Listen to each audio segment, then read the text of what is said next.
Porque agora a gente está com o doutor André Prando na linha, que é o pesquisador da Embrapa, que, como eu disse, esteve nesses últimos dias dentro das lavouras, olhando a questão do abortamento das vagens, e agora ele pode nos atualizar com as suas informações. André, me ouve bem? Sim, perfeitamente. Então tá bom. Agora sim. Então tá. O doutor André está hoje em home office, mas estava dentro das lavouras, recebendo e coletando informações. O que nós temos para passar para os produtores nesse instante, André?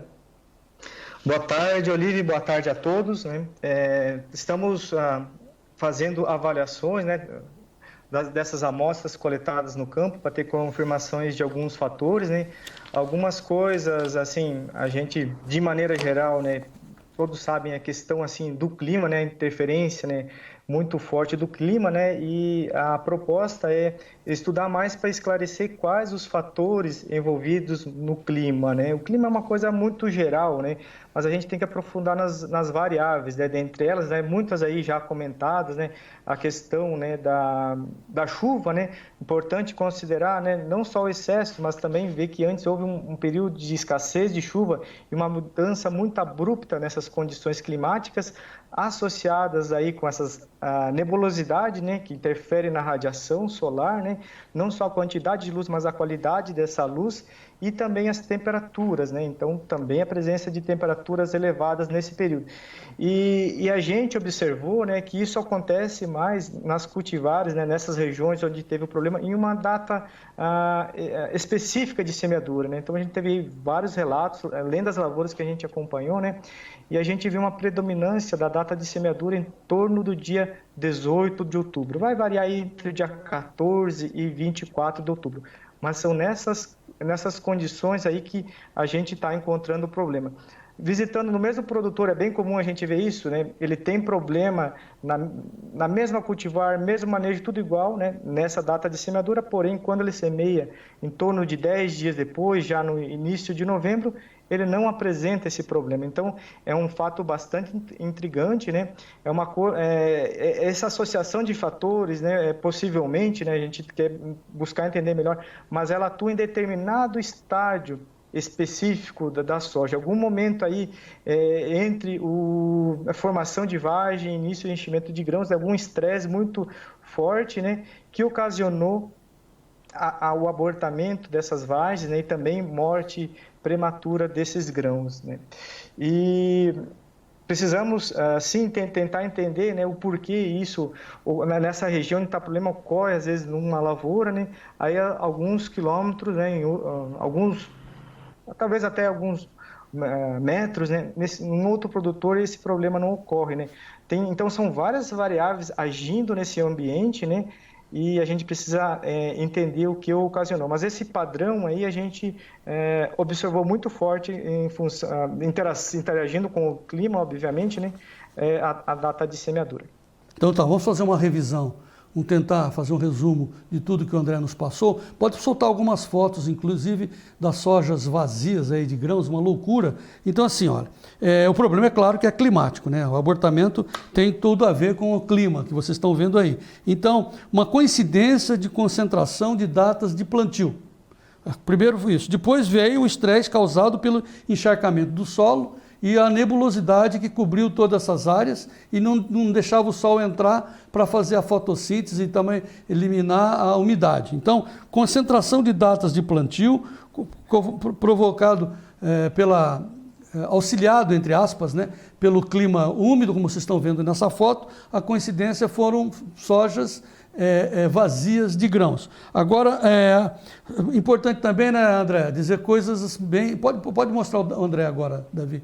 André, é importante mostrar que claro que você não está sozinho na pesquisa, você tem uma equipe grande auxiliando, principalmente as cooperativas estão mandando fotos, imagens, localização de GPS, onde estão as lavouras, e vocês coletando e levando para os especialistas, cada um na sua área aí dentro da Embrapa Soja de Londrina.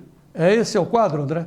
Isso, assim, tem uma equipe assim, trabalhando, né, trabalhando inclusive aí com imagem de satélite para ver o que aconteceu lá atrás, né, a gente consegue ter uma equipe, o pessoal do manejo do solo, do Franquinho, o Debiase e o Ismael, buscando imagens de satélite de NDVI para a observar o comportamento dessas lavouras, né, para conseguir enxergar lá atrás, né? Também assim, agradecer, né, as cooperativas, consultores, né?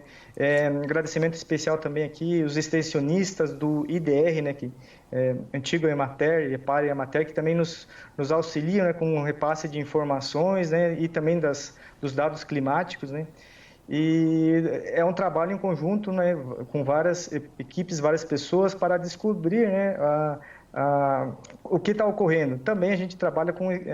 citei o exemplo, né, na semana passada foi levantada a questão também da possível, né, soja louca 2, né.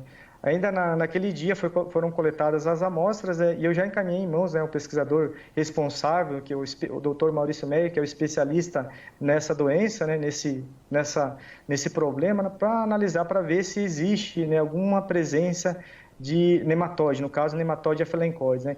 Visualmente, até ele mesmo observando as amostras, ele acredita não ser essa a causa, mas assim, é sempre importante a gente fazer análise para testar, mesmo que aquele não é um problema, e assim a gente já descarta, né, mais uma hipótese. Pois é, não é só um fato, né? Não foi só em torno da região de Maringá, onde vocês investigaram, mas também lá embaixo em Palotina, em São Paulo. Tem relatos aqui também, lá problemas em Palmital, é isso, André? Isso, né? A sexta-feira passada, né, a gente recebeu aí um produtor que trouxe uma amostra de palmital, né? Eu observei essas plantas, né? Também um sintoma típico, né, desse que a gente vem demonstrando aí nas fotos, que está circulando nos vídeos. Então, foi um caso aí de São Paulo, palmital. Temos, e o produtor nos passou todos os detalhes, temos mais um caso suspeito numa outra região do Paraná, né? Porém, eu preciso de mais informações para confirmar. O que eu posso falar é que esse problema está mais concentrado nessas regiões que você mencionou. Semana passada eu passei também por uma região de Ivaiporã, que é uma importante região produtora de soja. Visitei várias lavouras, conversei com o pessoal de revendas e de cooperativas, o pessoal do IDR, e fui nas lavouras, inclusive semeada nessa mesma data de semeadura, e felizmente, né, a soja estava bonita, sem nenhum problema, assim. Alguma coisinha, assim, dentro da normalidade, mas as lavouras, de maneira geral, bem bonita naquela região de Ivaiporã, que é uma região também muito importante no Paraná, na produção de soja. Bom, então o que a gente pode dizer, assim, em resumo, o caso está sendo cuidado pelos especialistas, pela Embrapa Soja. Não há uma resposta imediata sobre o que causou tudo isso, mas há suspeitas de uma triste coincidência, que é plantios concentrados numa data só por causa que atrasou o plantio, não vinha chuva, ninguém conseguia plantar. A hora que chegou, tudo concentrou a chuva. Aí deu nuvens, vários dias nublados, e aí causou esse encharcamento do solo que deve ter provocado esse abortamento. Mais ou menos isso, né, doutor André? Isso, perfeito. Sempre lembrando que, assim, a época de semeadura não tem nada errado. O produtor plantou quando deu a época de semeadura, embora ela esteja um pouco atrasada pensando no milho safrinha, mas para a soja é época normal, ela está totalmente dentro do recomendado pelo zoneamento agroclimático, né? Então está totalmente normal, não tem nenhum erro nessa data, né, do produtor. É uma das melhores épocas para cultivar soja, né? Então não tem nada de errado. E nessas lavouras também que eu tenho observado, não sei se passou a foto antes, mas são lavouras que o visual é muito bonito, né? Quem olha de fora a lavoura acha que vai produzir muito, vai ter uma produtividade altíssima. E isso é padrão em todas as lavouras. São lavouras bonitas, são lavouras, lógico, tem vários perfis de produtores, mas todos os produtores que cuidaram bem da sua lavoura, fizeram bem o seu trabalho. E, infelizmente, né, alguma coisa que foge do domínio, até então, até do nosso domínio aqui também, que ocorreu esse grave abortamento na soja. É importante também destacar que essa soja aí semeada em torno do dia 18, né, ela está quase fechando 120 dias agora.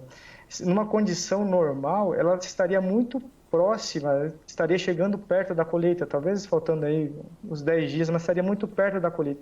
E essa soja, com todo esse problema, ela emitiu uma nova florada, ela tem vagens novas, então ela está com o ciclo dela atrasado, né? Então, o produtor não... provavelmente não, ele vai ter atrasos, né, para encerrar o ciclo dessa cultura, né? Então fica aí uma dúvida que a gente não, assim, ainda também precisa esclarecer o quanto tempo vai atrasar. Que atrasar já é certeza que vai atrasar a colheita, não sei se vai dar colheita em alguns casos, mas o ciclo dessa soja já está aumentado, né? Já vai atrapalhar, né? Nos casos onde plantar milho segunda safra, já vai adentrar aí e atrapalhando a semeadura do milho segunda safra. Tá, André, uma dica para encerrar, do Marcos Locatelli, de novo lá do Paraguai, dizendo assim, ó, aqui no Paraguai há alguns anos aconteceu um caso muito semelhante de vargens vazias. A causa foi de se descobrir depois ataques de percevejo e mosca branca sem controle. Fica aí a dica, viu, André? Tá certo?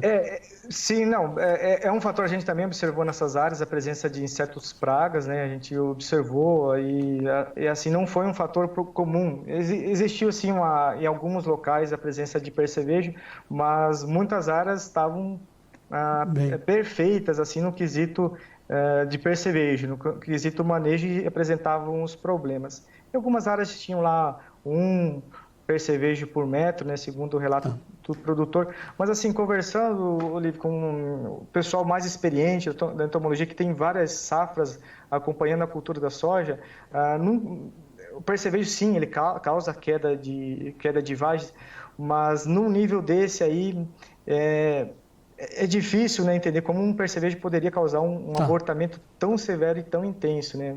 Vide pelas fotos aí que o abortamento foi muito elevado. Mas sim, vamos sempre estar buscando, tentando entender. Caso haja alguma possibilidade, a gente vai estudar em todas as linhas, né? Como eu falei, que são várias hipóteses, assim, e nenhuma está totalmente descartada. A gente tem que mais colher informações para elucidar esse problema e para a gente estar preparado, né, caso isso volte a ocorrer aí em safras futuras. Tá, vou deixar uma colocação para você, não precisa responder agora, você vai investigar. Na próxima oportunidade você vem e nos esclarece. A pergunta é do Valdecir Oliveira, perguntando se esse problema de grãos xoxos no Paraná limita-se a uma determinada variedade, é problema de variedade, ou grupo de maturação. Fica a pergunta e depois você responde, tá certo, André? Tá certo, então. Fica para a próxima. Então tá, dá uma pesquisada e venha com a informação. Obrigado, doutor André Prando, da Embrapa Soja Londrina. Até a próxima. Vamos em frente.